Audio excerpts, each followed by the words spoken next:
पाकिस्तान के field marshal असीम मुनीर ने एक बार फिर भारत को गीदड़ भभकी दी है और पाकिस्तान के आर्मी चीफ असीम मुनीर ने अमेरिका की जमीन से खुलेआम परमाणु युद्ध की धमकी दी है।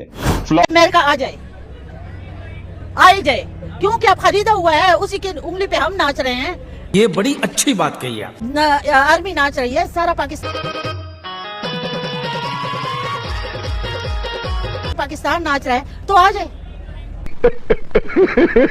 हमारा अस्तित्व खत्म होने जा रहा है तो हम न्यूक्लियर नेशन हैं, हम आधी दुनिया तबाह कर देंगे। अच्छा, आधी दुनिया कह रही है, साले हमसे क्या मतलब है कि हमारे फील्ड मार्शल क्या कर रहे हैं, वो अपनी ड्यूटी किस तरह सर अंजाम दे रहे हैं, उसकी हकीकत में ड्यूटी क्या है, वो कर क्या रहा है, वो इस मुल्क में दहशतगर्दियां बढ़ती जा रही हैं। अरे बाप रे, ये तो धोती खोल रहा है।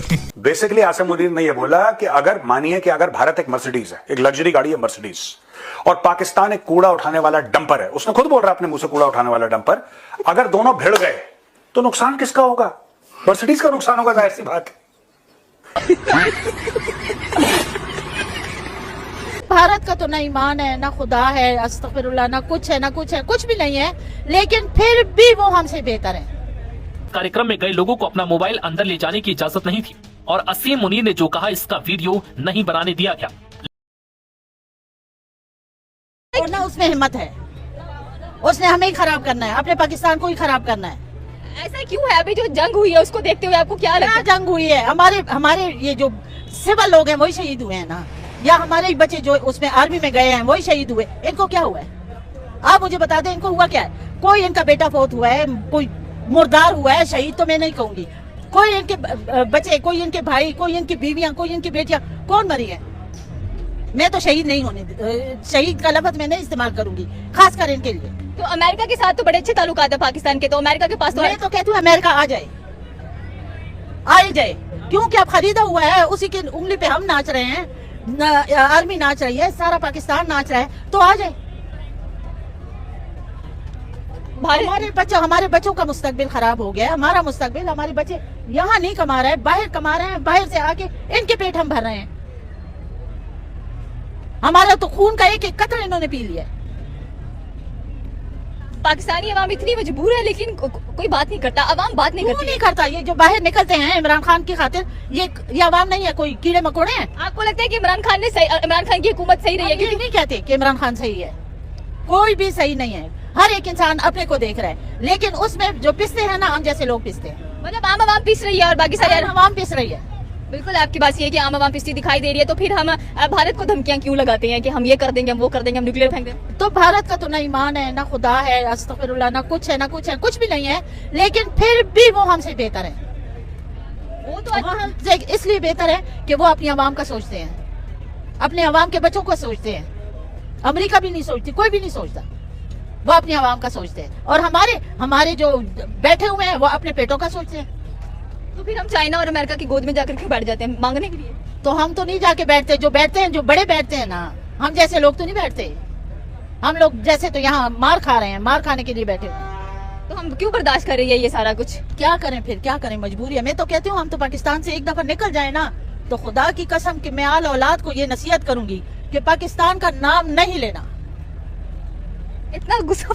पाकिस्तान का नाम नहीं लेना, ये पाकिस्तान रहने की जगह नहीं है। क्यों नहीं है? ये बिकी हुई है, बिका हुआ पाकिस्तान है। पाकिस्तान में है कि पाकिस्तान एक न्यूक्लियर वेपन स्टेट है, और अगर हमारे ऊपर हमला हुआ तो हम आधी दुनिया को लेकर तो आज भी डूब रहा है पाकिस्तान।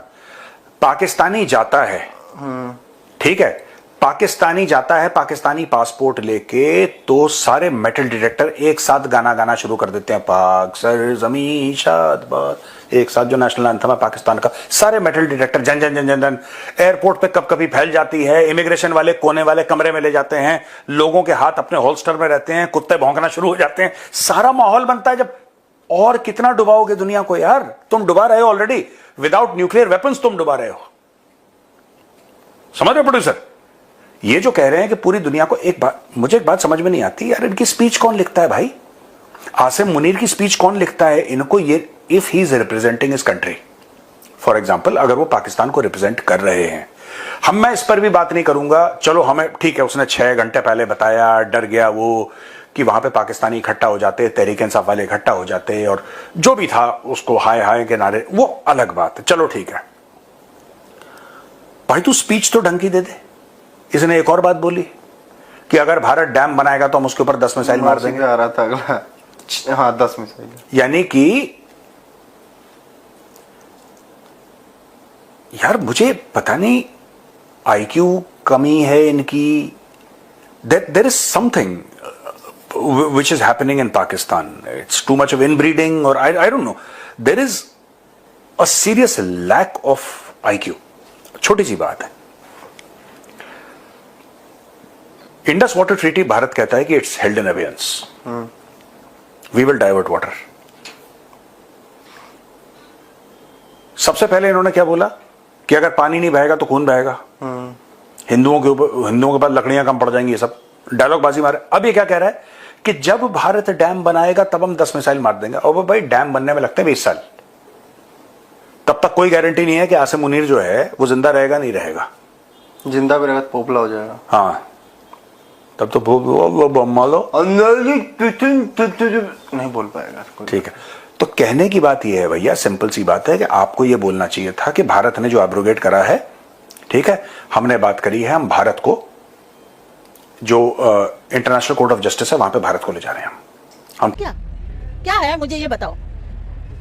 कोई औरत महफूज है, कोई मर्द महफूज है, कोई बच्चा महफूज है, कौन महफूज है मुझे ये बताओ। तो फिर जंग के दौरान अगर पाकिस्तान वापस इंडिया का हिस्सा बन जाता तो सही नहीं था? मैं तो कहती हूँ ना, अल्लाह बस अब कुछ नहीं कह सकती। मैं तो कहती हूँ अमेरिका आ जाए, बस मेरी तो दुआ है। अमेरिका आ जाए? हाँ आ जाए, आ जाए, आ जाए।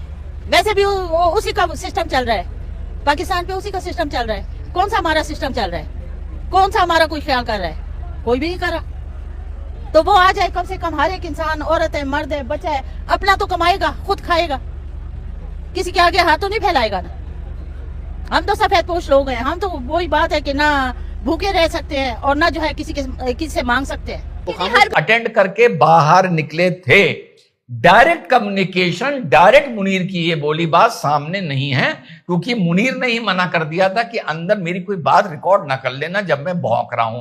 तो आइए जल्दी जल्दी नजर मान लेते हैं कि ये क्या क्या भौंका। पहले तो ये भौंका, इसकी ये मानसिक स्थिति दिखाता है कि अगर हमारा अस्तित्व तुमने खत्म किया या हमने ये देखा कि हमारा अस्तित्व खत्म होने जा रहा है तो हम न्यूक्लियर नेशन हैं, हम आधी दुनिया तबाह कर देंगे। अच्छा, आधी दुनिया कह रही है, साले हमसे क्या मतलब है? तो अब यहां आप इनकी मानसिकता देखिए, यानी इनकी धमकी भी इस बात से बाहर निकल कर आती है कि अगर तुमने हमारा अस्तित्व बिगाड़ा या इस दुनिया में खत्म किया तो हम न्यूक्लियर स्टेट हैं, न्यूक्लियर वेपन यूज करेंगे। यानी तुम मानते हो कि अगर न्यूक्लियर वेपन यूज नहीं हुआ तो भारत के बैकड्रॉप में भारत तुम्हारा अस्तित्व तक खत्म कर सकता है। यह धमकी देने का तरीका भी एक इंफीरियरिटी कॉम्प्लेक्स दिखा रहा है आदमी का। धमकी यह भी हो सकती थी कि तुमने अगर हमारा बाल भी बांका किया तो हम तुम्हारा अस्तित्व खत्म कर देंगे, यह भी धमकी हो सकती थी ना। तो यहां इन लोगों की सोच पता चलती है। फिर इसने इंडस वाटर ट्रीटी पर बोलते हुए बोला कि इंडिया डैम बना कर दिखाए। जब इंडिया डैम बना लेगा, हमारे पास अल्हम्दुलिल्लाह मिसाइल्स की कमी नहीं है, हम 10 मिसाइल मान के वो डैम डिस्ट्रॉय कर देंगे। मेरे पिताजी डैम वैम से बहुत कनेक्टेड थे, लखवाड़ व्यासी डैम हो गया, माता टीला डैम